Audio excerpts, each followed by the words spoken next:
Zacarias capítulo 3 é o texto que nós vamos estudar nessa noite. Abra sua Bíblia em Zacarias capítulo 3, versículos de 1 a 10.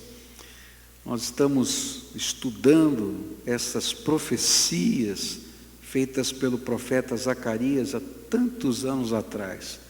Provavelmente no ano 520 antes de Cristo.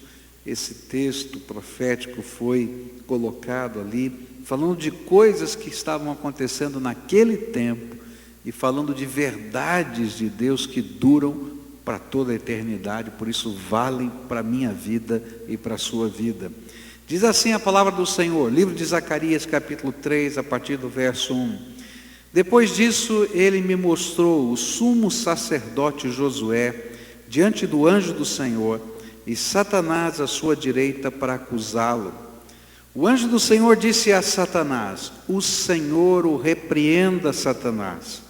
O Senhor que escolheu Jerusalém o repreenda. Este homem não parece um tição tirado do fogo? Ora, Josué, vestido de roupas impuras, estava em pé diante do anjo. E o anjo disse aos que estavam diante dele: tirem as roupas impuras dele. E depois disse a Josué: veja, eu tirei de você o seu pecado e coloquei vestes nobres sobre você. E disse também: coloquem um turbante limpo em sua cabeça. E colocaram o turbante nele e o vestiram enquanto o anjo do Senhor observava. E o anjo do Senhor exortou Josué dizendo: assim diz o Senhor dos Exércitos: se você andar nos meus caminhos e obedecer aos meus preceitos, você governará a minha casa e também estará encarregado das minhas cortes, e eu lhe darei um lugar entre estes que estão aqui. Ouça bem, sumo sacerdote Josué e seus companheiros sentados diante de você, homens que simbolizam coisas que virão. Trarei o meu servo, o renovo. Vejam a pedra que coloquei na frente de Josué. Ela tem 7 pares de olhos e eu gravarei nela uma inscrição: declara o Senhor dos Exércitos, e removerei o pecado desta terra num único dia. E naquele dia, declara o Senhor dos Exércitos, cada um de vocês convidará o seu próximo para sentar-se debaixo da sua videira e debaixo da sua figueira. A palavra do Senhor está falando de coisas tremendas aqui. 2 autores falando sobre administração e liderança, Cousins e Berry, eles dizem que, de acordo com eles, como especialistas, muitas pessoas têm um mito sobre a liderança. É que os líderes são visionários, quase prescientes, com poderes semelhantes ao do mago Merlin. Ou seja, eles podem antever tão rapidamente todas as coisas e perseguir um caminho e alcançar a vitória. Mas isso é um mito, não é verdade. Porque não funciona assim na vida de qualquer ser humano. Os líderes, as pessoas que estão à frente de pessoas, também precisam lidar com os seus vales, com os seus sacrifícios. E isso faz parte da vida. Isso faz parte do trabalho. E cada um de nós, quer queiramos ou não, lideramos alguém. Pelo menos os estudiosos dizem que você, não importa quem você seja, no mínimo, influencia, lidera diretamente ou indiretamente de 10 a 15 pessoas. Tem gente olhando para você. Hoje é dia dos pais, não é? E eu quero dizer que esse é o dia que a gente comemora a família. E quer você queira, quer não, se você está no contexto de uma família, tem gente olhando para você. E você, de alguma maneira, influencia as pessoas que estão à sua volta. E se você lidera alguém, então você vai aprender com esse homem que está aqui, não é? Para quem essa profecia está sendo dirigida, que ele chamava-se Josué ou Joshua, não é? E essa era uma mensagem direta para ele como líder. Nós estávamos estudando aqui Zacarias, e Zacarias está trazendo uma mensagem para o povo. Chegou o tempo de construir, as portas parecem fechadas, mas vocês vão se levantar. Eu coloquei a minha mão de bênção, agora comecem. Mas essas duas próximas mensagens são dirigidas a dois líderes do povo de Israel. Um era o sumo sacerdote Josué, que tinha a missão de liderar o povo espiritualmente, que tinha a missão de apresentar a palavra de Deus e ensinar o povo a viver segundo a palavra de Deus, que tinha a missão de fazer aquilo que nós fizemos aqui agora, orar pelo povo, interceder pelas pessoas. E por isso ele se apresentava diante de Deus com as vestes sacerdotais, onde tinham os 12 nomes das 12 tribos de Israel, como se ele fosse o representante do povo, colocando diante de Deus o seu clamor. E Deus está dizendo: olha, Josué, eu tenho uma mensagem para você. O capítulo 4 vai falar de outro líder, Zorobabel, que era o governador, aquele que estava trabalhando na administração de todas as coisas. E essas duas mensagens são dirigidas a esses homens, porque nós, como líderes, como pessoas que influenciam pessoas, não somos aqueles que têm a vara de condão. Nós precisamos da mesma graça de Deus que todos precisam. Não existe diferença. Pregava em uma ocasião festiva, onde estavam os representantes da polícia militar, e eu disse assim: olha, atrás da farda tem um ser humano igualzinho. Às vezes a gente veste a farda, né, e acha que é diferente, mas tem um ser humano igualzinho, que precisa das mesmas coisas.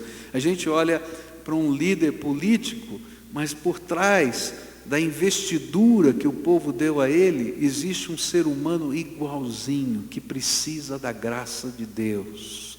E é isso que Deus está falando com o sumo sacerdote e com o governador Zorobabel.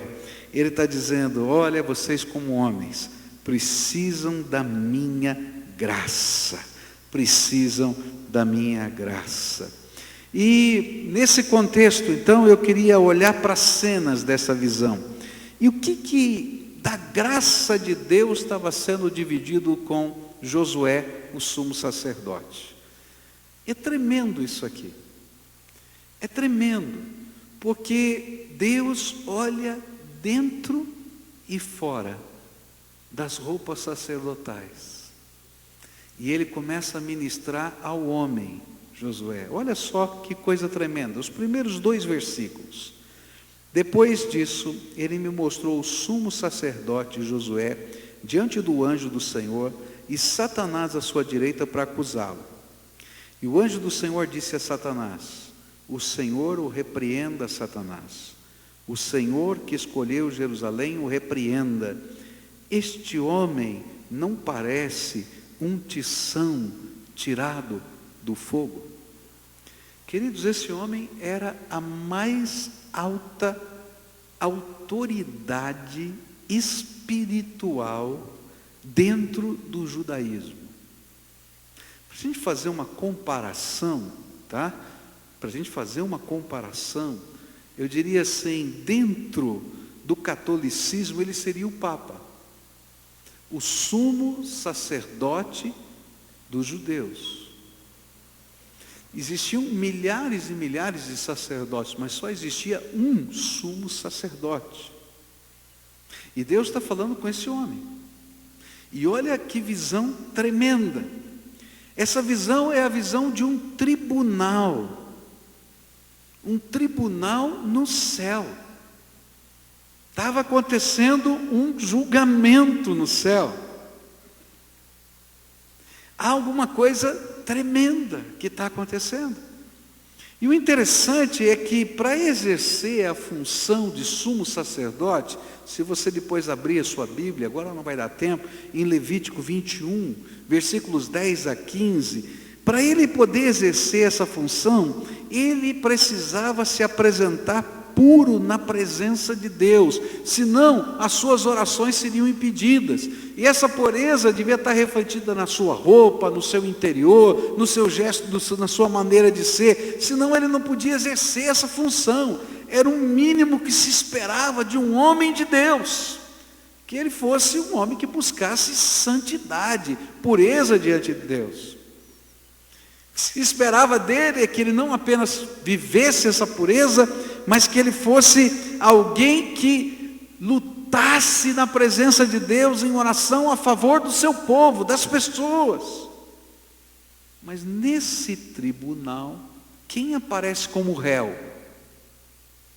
Quem é que está sendo acusado aqui? O sumo sacerdote. Não há um homem sequer na terra, que não seja pecador e que não necessite da graça de Deus. Consegue entender isso? Não importa que líder ele seja, que pessoa, que sabedoria, que posição, todos nós precisamos da graça do Todo-Poderoso, senão estamos perdidos. E aí o sumo sacerdote está lá, e ele é o réu, e acusações estão sendo feitas contra Josué. É interessante que a Bíblia não fala exatamente quais eram as acusações. O que é que estava acusando Satanás a respeito desse homem?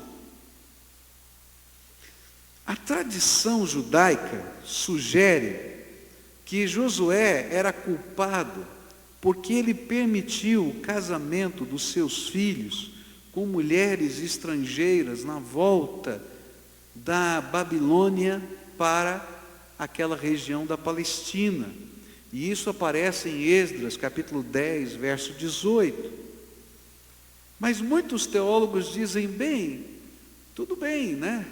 Mas não foi ele, foram seus filhos. Será que era essa a acusação? Outra possibilidade que os teólogos discutem era que a acusação não fosse dirigida contra Josué como indivíduo, mas sim como representante do povo judeu que precisava de limpeza espiritual. Eu também creio que todo aquele povo precisava de limpeza espiritual, mas eu creio de todo o meu coração que não há um homem sequer na face da terra que não precise da misericórdia de Deus. E que não tem nenhum homem aqui, eu, você, que se agora, nesse instante, nesse telão, começassem a mostrar os seus pecados, não queria se esconder debaixo da cadeira. Pecados cometidos, pecados pensados, pecados de omissão, porque todos nós somos pecadores. Por isso eu creio que apesar de tudo isso que os teólogos falam, alguma acusação muito pessoal sobre Josué estava sendo dita ali. E creio também porque a próxima cena vai dizer que a roupa dele vai estar suja, representando a impureza, que não apenas fica escondida no coração, mas transparece a vida.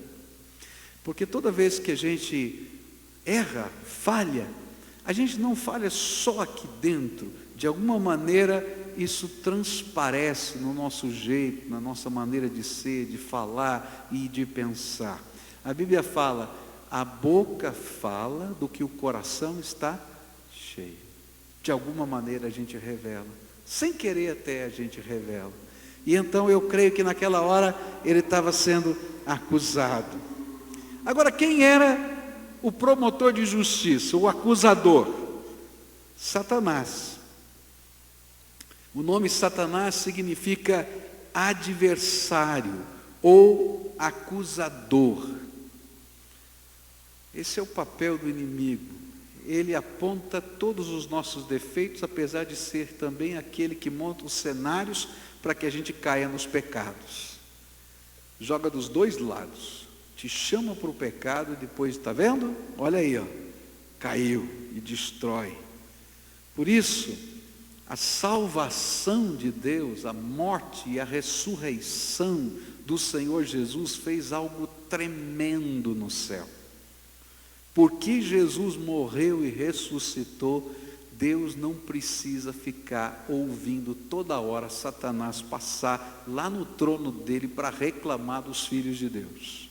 Olha só o que está em Apocalipse 12, verso 10, diz assim: e então ouviu uma voz forte no céu que dizia: agora chegou a salvação de Deus, agora Deus mostrou o seu poder como rei, agora o Messias que ele escolheu mostrou a sua autoridade, pois o acusador dos nossos irmãos que estava diante de Deus para acusá-los dia e noite, foi jogado para fora do céu. Aleluia!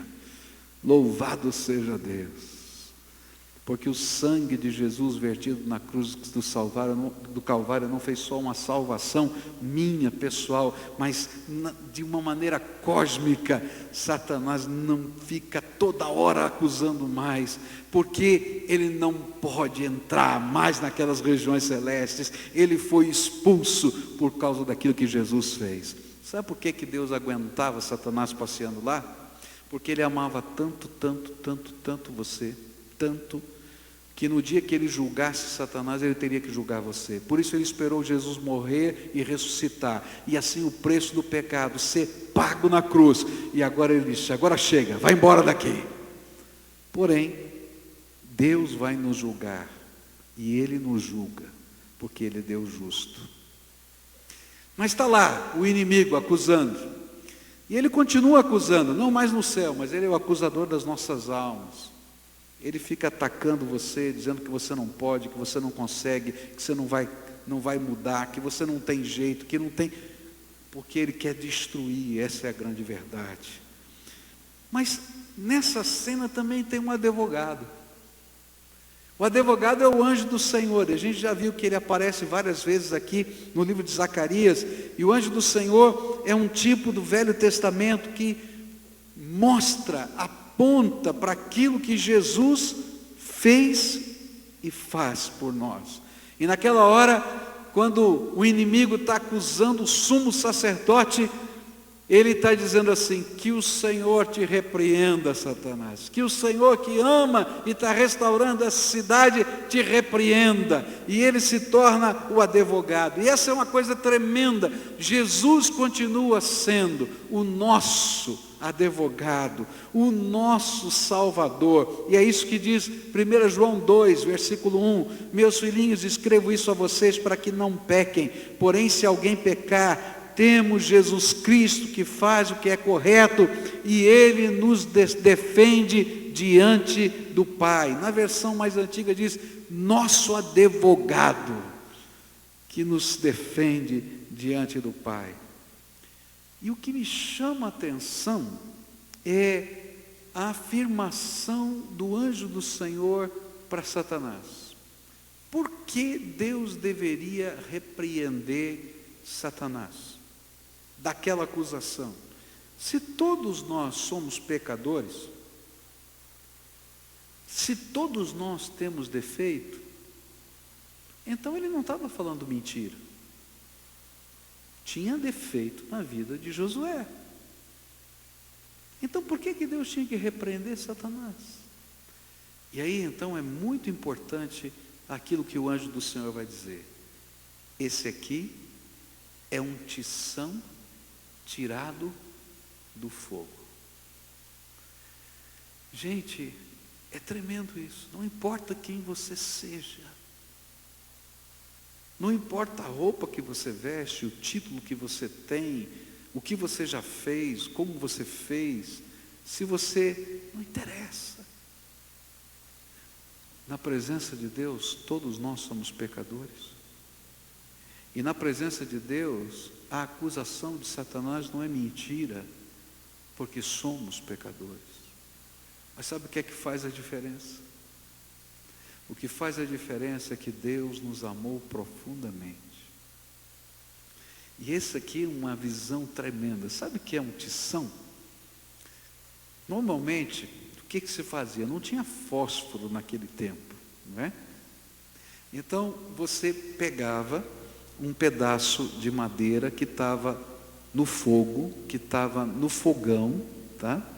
E você separava aquele pedaço de madeira com fogo, e você mantinha ele, de certa maneira, para acender o fogo do dia seguinte de manhã. Então você ia lá, metia a mão no fogo, metia a mão no fogão, e tirava aquele tição, aquela madeira que está sendo queimada, e que vai durar até de manhã, para você acender o próximo fogo, senão você perdia muito tempo para fazer fogo. Então você tirava fora, para aquela brasa ficar viva, você poder soprar outra vez, e aquilo pegar fogo de novo. E o que Deus estava dizendo era o seguinte: Josué, você estava já no fogo, meu filho, estava perdido, estava sendo consumido. Mas sabe por que Deus repreende Satanás? Porque a mão do Todo-Poderoso foi lá e salvou, arrancou fora Josué. E queridos, esse é o poder da graça de Deus.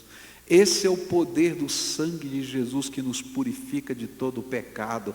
Esse é o poder que a gente chama de salvação. É quando Deus entra na nossa vida, na condição em que nós estamos, na situação em que nós estamos, e nos arranca só por causa da sua graça. Só por causa da sua graça. Salvação não é alguma coisa que eu consiga ganhar por mim mesmo. Não tem como fazer uma conta, um balanço, e fazer o balanço dar positivo na minha vida, na sua vida, na vida de quem for, porque a Bíblia diz assim, que quando eu cometo um pecado, eu na verdade não quebrei uma lei, eu quebrei a lei de Deus, e tudo que está na lei se quebra na minha vida. Eu me tornei um transgressor, não de um aspecto da lei, mas do Deus da lei. Então, eu não tenho como fazer uma conta que bata. Eu preciso da graça de Deus. Eu acho tremendo porque Deus pega a mais alta autoridade do judaísmo para dizer: Josué, você é um tição tirado do fogo. A Bíblia diz assim: não há nenhum justo sequer. Todos pecaram e destituídos estão da graça de Deus, da glória de Deus. Josué também. Pastor Pascoal também, está perdido, se não for a graça de Deus. Entende? Põe o teu nome. Sabe qual é a bênção? Se você já recebeu Jesus como Senhor e Salvador da tua vida, quando a acusação de Satanás vem, o Espírito de Deus diz ao teu espírito que você é filho de Deus, e quando ele diz isso, ele diz assim: filho, você era um tição que eu tirei do fogo, resgatei do inferno, coloquei no reino da luz do amor de Deus, e só Jesus pode fazer isso, mas ninguém pode fazer isso. Por isso que o anjo do Senhor está dizendo isso, ele é um tição que foi tirado do fogo. Segunda cena que aparece aqui, que eu acho tremenda, porque se de um lado mostra que todo ser humano, todo líder, espiritual ou não, todo homem, por trás da roupa, por trás do nome, por trás de tudo, precisa da graça de Deus. Todo homem também precisa de restauração. Eu não preciso apenas de salvação eterna, ainda que seja uma bênção maravilhosa, mas aqui no contexto dessa vida, Eu preciso que Deus intervenha no meu dia a dia. E então é essa segunda cena que eu acho tremenda. Ora, versos 3 a 5, Josué, vestido de roupas impuras, estava em pé diante do anjo, e o anjo disse aos que estavam diante dele: tirem as roupas impuras dele. E depois disse a Josué: veja, eu tirei de você o seu pecado e coloquei vestes nobres sobre você. E disse também: coloquem um turbante limpo em sua cabeça. E colocaram o turbante nele e o vestiram enquanto o anjo do Senhor observava. Não é só no julgamento que Jesus age nas nossas vidas. Além de ser o nosso Redentor, é Ele quem restaura. E esta é a lição do tição que é tirado do fogo, que somos nós. Quando você tira um tição do fogo, tá? Vem com fumaça, vem com carvão, vem com cinza, não é assim? E assim acontece na nossa vida. Uma das figuras da beleza, uma das figuras da pureza, da santidade, eram as roupas sacerdotais. Naquela época, fazer roupas finas, roupas coloridas, roupas bordadas, era caríssimo. Era algo que pouca gente podia ter. Mas lá no livro de Êxodo, a palavra do Senhor disse como deveriam ser as roupas do sacerdote. E interessante é que Deus diz: olha, eu quero que seja feita dessa maneira a roupa do sacerdote. Você vai encontrar isso em Êxodo 28, falando das roupas do sacerdote, como elas deveriam ser. E ele vai dizer assim: olha, eu quero que seja bonita desse jeito, que tenha toda essa beleza, tem que estar limpinha, não pode estar suada. Ele, por exemplo, ele tinha que ir com uma roupa, a roupa sacerdotal ficava guardada dentro da tenda, dentro do lugar sagrado, tá? Ou no templo, dentro do lugar sagrado. Ele vinha com aquela roupa, ele vinha com uma roupa debaixo de linho, toda limpinha. Ele vinha com a sua túnica, tirava, ficava só com aquela roupa de linho, limpinha, sem estar suado. Depois de tomar banho, vestia aquela roupa sacerdotal, e ela não podia ter nenhuma mancha, ela não podia ter nenhuma marca, porque ela representava a glória de Deus, não do sacerdote. Ela representava a glória de Deus. A coisa mais complicada era se a roupa do sacerdote tivesse suja, parava tudo. Ele tinha que ir embora, tomar banho, vestir outra vez toda a sua roupa debaixo de linho, limpinha, e pegar outra roupa sacerdotal. E gente, o texto aqui hebraico é fortíssimo, não dá para amenizar. Os tradutores tentaram dar um jeitinho para não ficar tão forte quanto está no hebraico. O adjetivo traduzido aqui como suja para essa roupa ocorre somente aqui nesse verso em toda a Bíblia, e representa a sujeira mais complicada. Literalmente estava escrito assim, está escrito no hebraico assim: ela está completamente suja de excremento.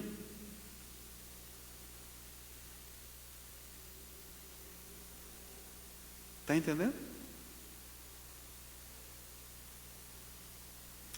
Elas estavam sujas além da imaginação. O que Deus está tentando mostrar para a gente é que a nossa vida precisa de algo interior, que é perdão. Mas a gente traz na nossa vida, como se estivesse nas nossas roupas, e é por isso que o anjo vai falar que essas roupas sujas representam o pecado, uma sujeira que não representa a glória de Deus. E o pior, se você suja de excremento o seu sapato, já deve ter acontecido com você, né? E você entra, por exemplo, numa sala com carpete, e você não percebeu. Já aconteceu com você? É horrível. Já aconteceu comigo. É horrível. Ou então, você chega num lugar e todo mundo começa assim: tem alguma coisa errada aqui, né? E você fica pensando, realmente, tem alguma coisa errada. E de repente você olha assim, o seu... que horrível. É verdade ou não é? Agora você imagina, você com a roupa sacerdotal, suja e cheirando mal. Você quer dar um abraço? Ninguém quer dar um abraço.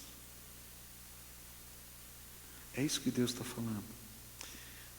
Sabe o que Ele está falando?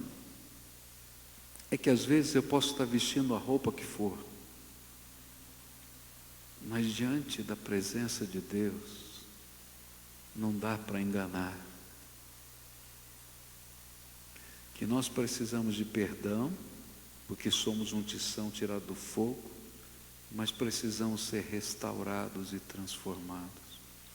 E é por isso que Deus olha, o anjo do Senhor olha para Josué e diz assim: não dá para ele continuar fazendo a obra dele com a roupa suja.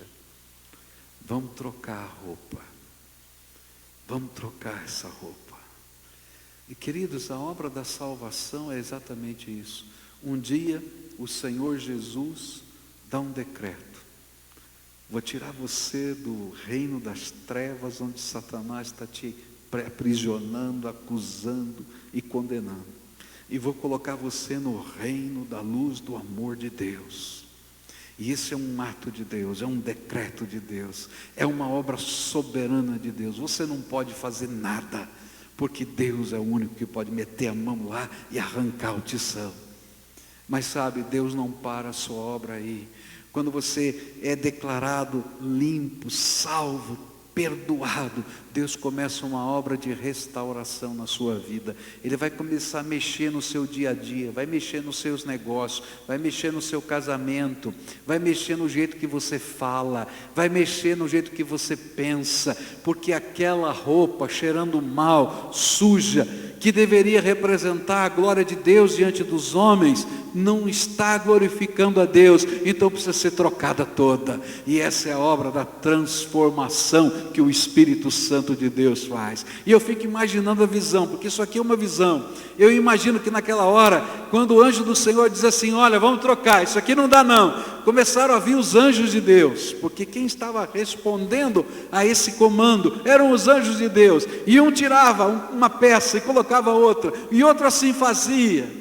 E aí, naquela hora, Zacarias se empolga e ele começa a conversar com os anjos que estão ali, e eles estão trocando.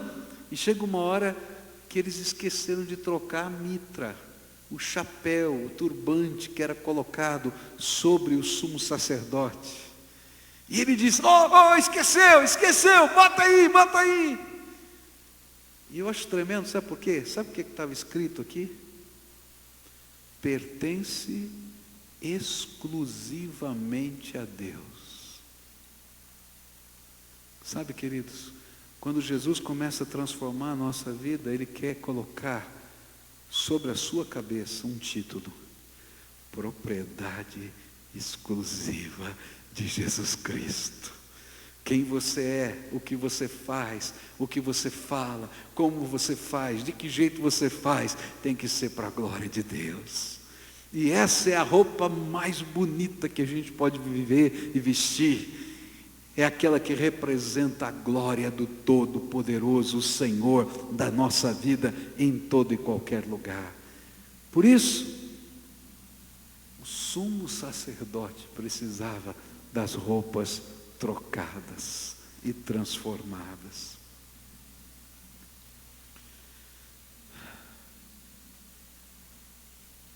A palavra pecado é iniquidade, essa que aparece aqui.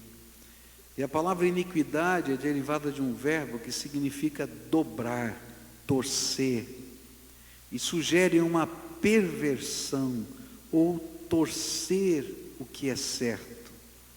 E às vezes é usado também no sentido de culpa ou punição como resultado do pecado. O que Deus estava fazendo ali, trocando aquelas roupas, era transformação. Havia perdão, havia remoção da culpa, mas agora precisava endireitar o que estava torcido. Por isso, não dá para viver uma fé que não afete a nossa conduta. Não é fé. Quando Jesus mandou embora a mulher adúltera, as pessoas esquecem da última palavra que o Senhor falou. Ele disse para ela: vá e o quê? Não peques mais. Quem experimentou o perdão precisa viver a restauração. Entende? Não é para ficar do mesmo jeito que estava, não é para ser da mesma maneira que era, porque se continuar do mesmo jeito que estava, sabe o que vai acontecer? As mesmas coisas, as mesmas desgraças. Mas quando o perdão de Deus vem, que é aquilo que você não pode fazer, o Senhor diz: agora nós vamos mexer na tua vida, e pela minha graça, pelo meu poder, nós vamos entrar na tua casa. Se você não era um bom marido, você tem que ser um bom marido agora. Eu vou te dar graça para isso. Se você não era uma boa esposa, você vai aprender a ser, porque eu vou te abençoar para isso. E queridos, esse é um processo de Deus, em que Ele nos ajuda a experimentar essa transformação, assim como alguém está nos ajudando a vestir uma roupa. Não dá para tirar tudo de uma vez, tem que tirar peça por peça, e assim Deus vai fazendo, tira e coloca algo novo. E às vezes a gente imagina que já está bom, já tirou, está bom aqui. Não, eu quero mexer mais. Eu quero mexer mais aqui, mais ali. E queridos, essa é a bênção de Deus na nossa vida. É ser transformado pela graça de Deus, para vivermos para a glória de Deus. Ele vai começar a incomodar você, até que Ele possa colocar a mitra sobre a sua cabeça e dizer: agora sim, você pertence exclusivamente a mim, e a tua vida glorifica o meu nome. Se você ler o livro de Efésios, a partir do capítulo 4 até o capítulo 6, você vai ver que o tema que está lá é nova roupa. Vocês vão ser revestidos da graça de Deus. Deus vai te dar uma nova roupa. E essa nova roupa está colocada num novo estilo de vida. Quem mentia, não minta mais. Quem roubava, pare de roubar, antes trabalhe e reparta o que ganha com os seus, com as pessoas que necessitam. Vai estar escrito isso na Bíblia. Por quê? Porque, queridos, salvação, perdão, não é simplesmente a gente contemplar as coisas de Deus, ainda que só precise da unção de Deus. Ninguém consegue fazer sozinho. Mas depois disso, eu tenho que viver para a glória do Senhor, até o ponto que na minha vida esteja escrito: pertence exclusivamente a Deus. Isso eu chamo de restauração. Quando Deus remove o que está torcido, a iniquidade, e Ele começa a exemplificar na vida da gente a sua salvação. Querido, eu não sei como é que é a tua vida, não conheço a tua história, mas o único que pode te perdoar é Jesus. E o único que pode te restaurar é o Senhor da glória, o Jesus Todo-Poderoso, nosso Salvador. Por isso, Ele quer que você pertença exclusivamente a Ele. E aí então vem a terceira e última cena. E nessa terceira e última cena vem promessas. Se eu permito que a graça de Deus me salve, e se eu permito que a graça de Deus me transforme, então há promessas que Deus faz para mim. E diz assim a palavra do Senhor, a partir do verso 6, o anjo do Senhor exortou Josué dizendo: assim diz o Senhor dos exércitos, se você andar nos meus caminhos e obedecer aos meus preceitos, você governará a minha casa e também estará encarregado das minhas cortes, e eu lhe darei um lugar entre estes que estão aqui. Ouçam bem, sumo sacerdote Josué e seus companheiros sentados diante de você, homens que simbolizam coisas que virão. Trarei o meu servo, o renovo. Vejam a pedra que coloquei na frente de Josué, ela tem 7 pares de olhos, e eu gravarei nela uma inscrição: declara o Senhor dos Exércitos, e removerei o pecado desta terra num único dia.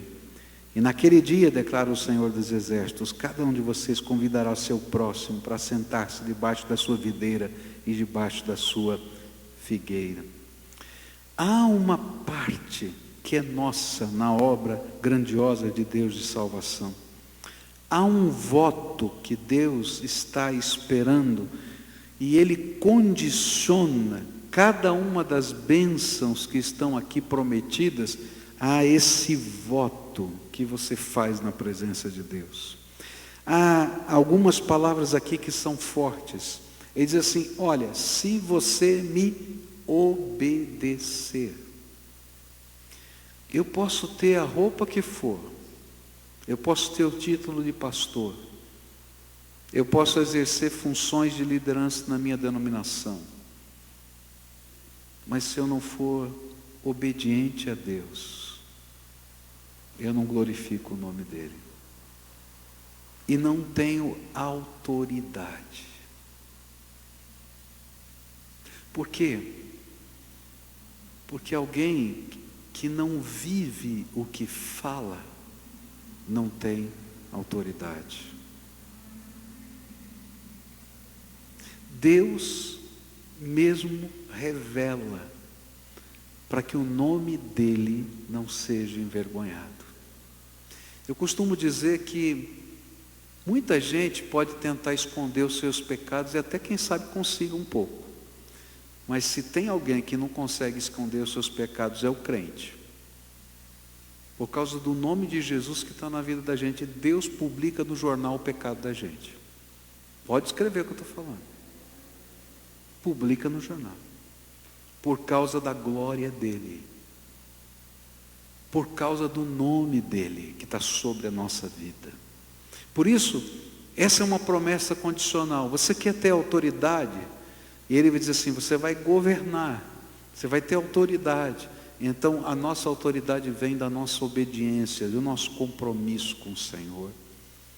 É a unção de Deus que nos dá autoridade. A credibilidade vem da unção de Deus. Não vem de título, não vem de nada, é a unção de Deus. Se eu estou comprometido com o Senhor de verdade, Deus coloca graça sobre a nossa vida. Vai colocar graça em você como marido, vai colocar graça em você como empresário, vai colocar graça em você como profissional. As pessoas talvez até persigam, você tenha momentos difíceis, mas a graça de Deus vai se revelar, porque é promessa dEle.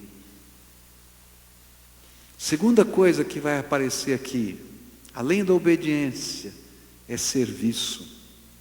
Queridos, nós não estamos aqui nessa terra, e Deus não está aqui simplesmente para atender todos os nossos pedidos e desejos. Às vezes a gente imagina que Deus é o gênio da lâmpada, e Ele é obrigado a fazer só o que a gente quiser. Não, queridos, a nossa vida tem uma missão, tem um propósito, tem um objetivo, e aí Ele vai dizer: olha, você vai ter lugar aqui, nas regiões celestes, eu vou te dar autoridade, você vai desfrutar de tudo isso aqui, se você entender que você está aqui para ser uma bênção. Onde? Em qualquer lugar. Jesus contou a parábola porque um doutor da lei perguntou para Jesus: quem é o meu próximo? Ele fez uma pegadinha para Jesus, qual eram os mandamentos mais importantes, e ele sabia que o que Jesus iria dizer: amar a Deus sobre todas as coisas e ao próximo como a si mesmo. É isso que a Bíblia ensina no Velho e no Novo Testamento. E então ele já tinha a segunda pergunta engatilhada: mas quem é o nosso próximo? Uma pergunta retórica, filosófica. E Jesus, daquele jeitão bem prático, ele contou a parábola do bom samaritano. E contando a parábola, disse que passou o sacerdote, passou o levita, e ninguém fez nada. E passou um samaritano, odiado pelos judeus, por causa de toda essa história que a gente está estudando lá em Zacarias. E ele perguntou: quem foi o próximo desse homem? E ele não podia dizer outra coisa a não ser o samaritano. Queridos, quem eu sirvo? Eu sirvo a Deus abençoando a vida de pessoas. E Deus vai colocar pessoas no seu caminho. A gente começa servindo a Deus em casa. Se você não for o melhor marido que exista na face da terra, você não aprendeu nada com Deus. Porque ninguém conhece melhor você do que a tua esposa. Se você não for o melhor pai que existe na face da terra, você não aprendeu nada de Deus. Porque ninguém conhece melhor você do que os seus filhos. Está entendendo? Mas não fique em casa. Sai para a rua. Sai no dia a dia. Obedecer a Deus e servir a Deus de todo o coração. E aí a autoridade de Deus vem sobre a nossa vida.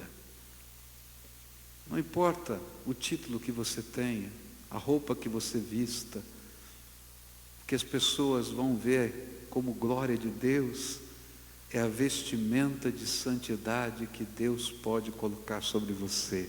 Vida bonita aos olhos de Deus e aos olhos dos homens. E aqui esse texto fala de uma profecia que aconteceria anos à frente, onde ele diz assim: sabe, tudo isso que eu estou falando aqui, nessa profecia, e você, sumo sacerdote, Josué, e essas roupas todas, e tudo isso que vocês estão vendo aqui, nessa visão, é um símbolo daquilo que vai acontecer, e não vai demorar muito, porque essa é uma profecia a respeito de Jesus e do que Jesus faria.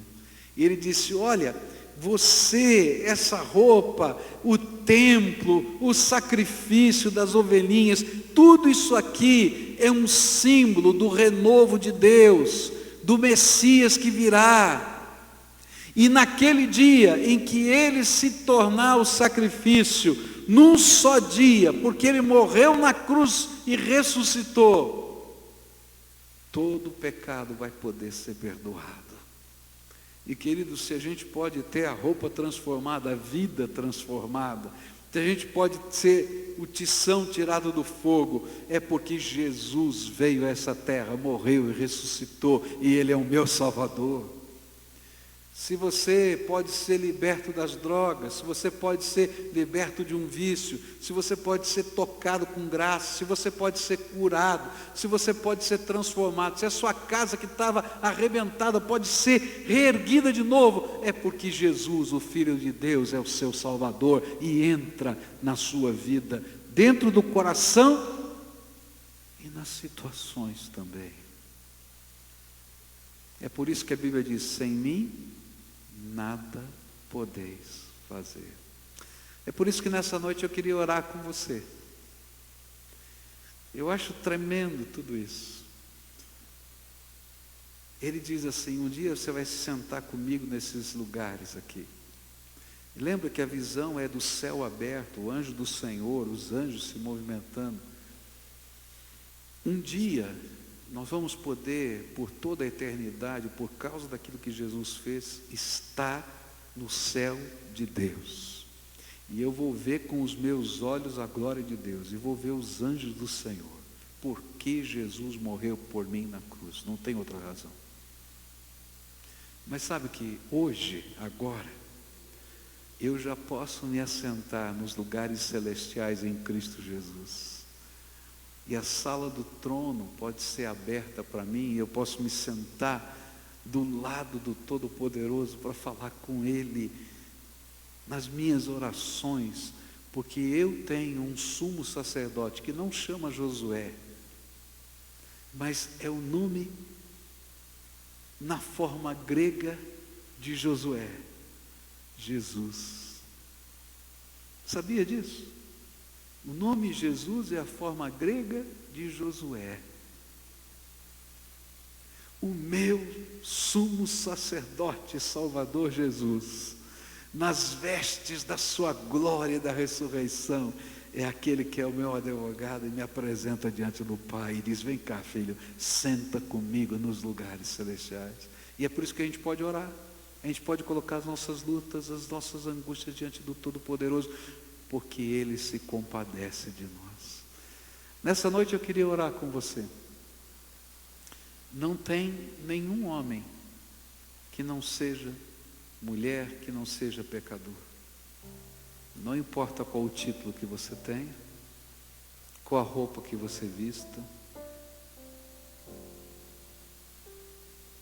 qual a função que você exerça. Se Jesus não intervir sobre a nossa vida, sem a gente fazer nada, o que a Bíblia ensina é que a gente vai para o inferno. Você pode até não acreditar nisso, mas é isso que a Bíblia ensina. Porque eu estou perdido e eu preciso da graça de Deus. Agora, se você entende que você é pecador e precisa da graça de Deus, então Ele pode meter a mão ali onde está e arrancar você. Isso é salvação. Isso é salvação. Mas a salvação não para nesse ato de Deus lá no céu. Ele vai dizer: filho, me ajuda a viver com você aqui na terra. Vamos trocar a roupa. Está cheirando mal. Ninguém quer te dar um abraço agora não. Está entendendo? Vamos trocar. E aí Ele vai começar a mexer na tua vida, em áreas diferentes da tua vida. Mas será que dá? Será que pode? Será que tem jeito? O sangue de Jesus, o Filho de Deus vivo, nos purifica de todo pecado. Não tem algema que Satanás tenha colocado sobre nós, não tem acusação forte demais, grande demais, que o sangue de Jesus, o Filho do Deus vivo, não possa nos lavar, nos perdoar e nos transformar.